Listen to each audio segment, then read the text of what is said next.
Good morning everyone! So today is November 29. Gabi, ang bilis ng panahon. So matatapos na yung November, December na. So magpapasko na and magki-Christmas break na. Excited ako pag Christmas break kasi yun din yung time ko talaga na mag-break from what I'm doing. Pero I don't know kung makapag-break ako this time. Pero anyway, so yan, nakaharap ako sa computer kasi gagawa ako ng activities ng mga bata. So yung subject namin today ay Filipino.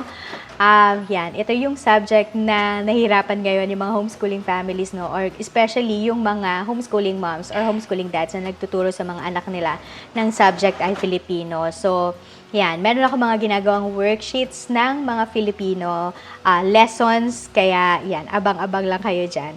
And then, mamaya, papakita ko din sa inyo kung paano namin ginagawa yung Filipino kapag homeschool namin. So, sana makatulong itong video na to kung kayo ay struggling doon sa subject ng Filipino. So, yan, kasi ito din yung struggle ko, kaya I'm making this subject really fun for the kids and very engaging din para sa mga bata. So, gawin ko lang muna yung activity namin and then I'll see you later.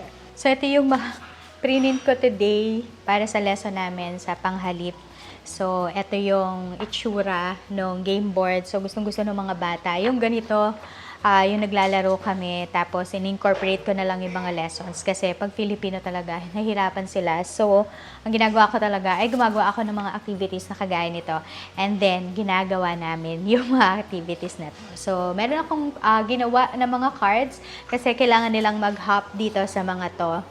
Yan. And then, meron ditong mga cards like, for example, ako, si Erica. So, hanapin lang nila, babasahin muna nila yung card and then, ang gagawin nila ay i-identify nila or tutukuyin nila kung ano yung panghalip na ginamit doon sa pangungusap. So, yan yung mga cards na babasahin nila. Tapos, identify lang nila kung ano yung panghalip na ginamit. So, yan. 23, 25 yata or 26 na mga cards dahil meron ditong 23. So, yan. Sobrang cute nito. Sobrang fun nito dahil meron tayong game rules dito. So, like for example, kung napunta sila doon sa blue, ang gagawin nila, yan. So, like for example dito, ay babalik sila ng 2 steps or 2 hakbang. Tapos, kapag red naman sila, napunta ay bumalik sa simula. And then, yung yellow ay tumalon sa 23. So, mananalo na siya. Pagka napunta siya dun sa yellow, so mananalo na dahil makukuha na niya yung treasure. So, yan. Ito yung activity namin. So, magle-lesson muna kami and then gagawin namin itong activity na to. Yosh, you pray. Lord Jesus, I pray. I feel like good school in Jesus' name, amen. Amen. Okay. So, we're gonna have Filipino. Okay, so we're gonna have Filipino. Okay, can you do the coloring first, Sion? Here. Wow. We're gonna have panghalip panao. Pronoun. Mom, sila, ako, ikaw, siya. I did it Yes! Yes! Mom, I What did about it kamiyan kayo? upside down. Kamiyan kayo. Okay? Mom, I did So, yung panghalip panao ay ginagamit upang tukuyin ang mga taong nagsasalita or kausap o pinag-uusapan.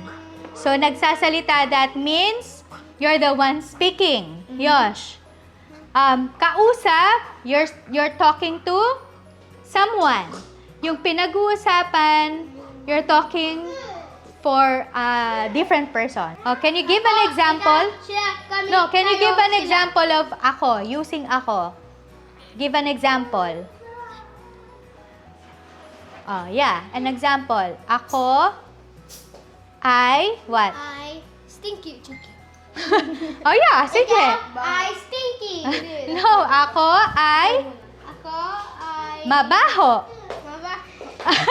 When you're talking about yourself, you're using ako. Give an example. Ako ay ano kasi talaga?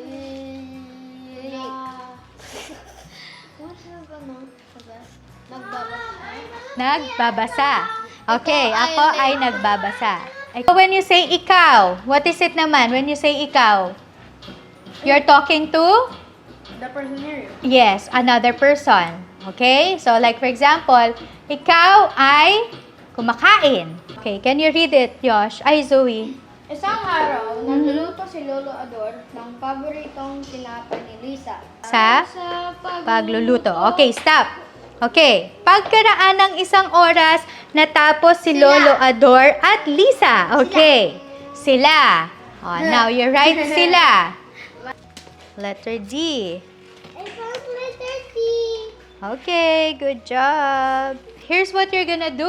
Okay, you're gonna pick a card. This is not a joke. And then? I know where we are.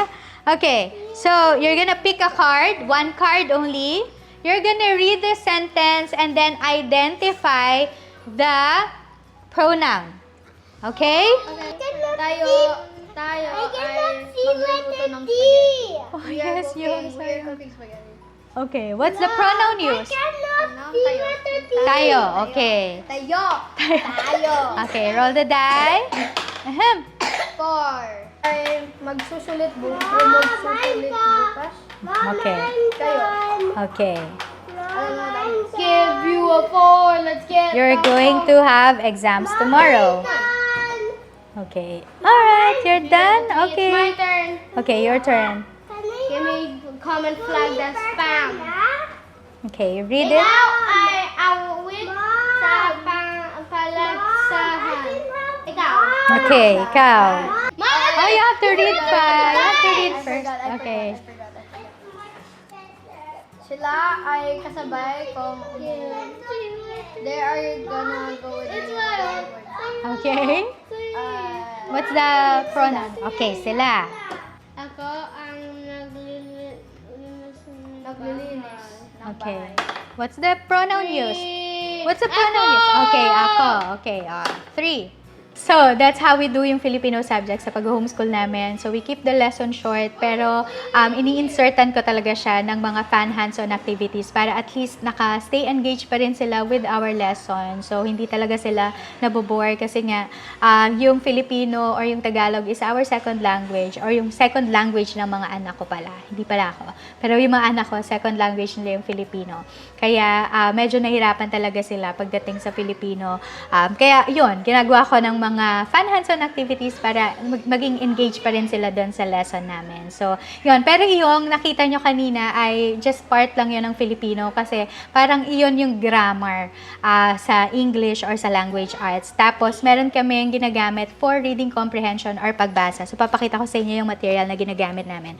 So, ito yung ginagamit namin. So, ito ay pagpapaunlad sa kasanayan sa pagbasa. So, meron ako 2 books kasi for Yosh and then for Zoe. So, for Yosh ay yung grade 1, yung pinili ko kasi ito na yung pinaka-basic. Kasi ngayon pa lang talaga siya natututo na mag-Filipino. So, ganito yung laman niya. So, yan. Meron siya dyang short story. Tapos, may mga questions na sasagutin yung bata and then may talasalitaan din dito. Para at least mapapalawak natin yung vocabulary ng mga anak natin sa Filipino. So, yan yung kay Yosh. And then, ito naman yung kay Zoe. Pang grade 3, kasi wala naman ako makita na pang grade 5 for her. Pero, yung laman nito, ganun din. The same format din siya. So, may short story, may questions, and then may talasalitaan. Pero, mas mahaba lang yung story dito sa grade 3. Tapos, I believe, or I think, pagdating yung grade 4, grade 5, grade 6, so mas mahaba na rin talaga yung mga stories na binabasa nila. So, ito yung for Zoe and then for Yosh. So, kung naghahanap kayo ng reference for Filipino, lalagay ko yung links na to sa comment section para makita nyo rin kung makakatulong ba sa inyo itong mga references na to. Pero, for us, very useful ito at sobrang napapagaan ito talaga yung pagtuturo ko pagdating sa Filipino. Lalo na pagpagbasa kasi nga, pag mahaba yung mga stories, nabobore na talaga yung mga bata. So, there! So, ganun namin ginagawa yung Filipino subject or ganun kami nag-homeschool ang Filipino subject. So, I hope naka-inspire ito sa inyo at naka-encourage din sa inyo kung nahihirapan kayo na magturo ng Filipino subject. So, thank you so much for joining me and I hope that I'll see you again tomorrow or some other time. Thank you so much. I hope that I'll see you again on my next one. God bless everyone and I will see you around. Bye!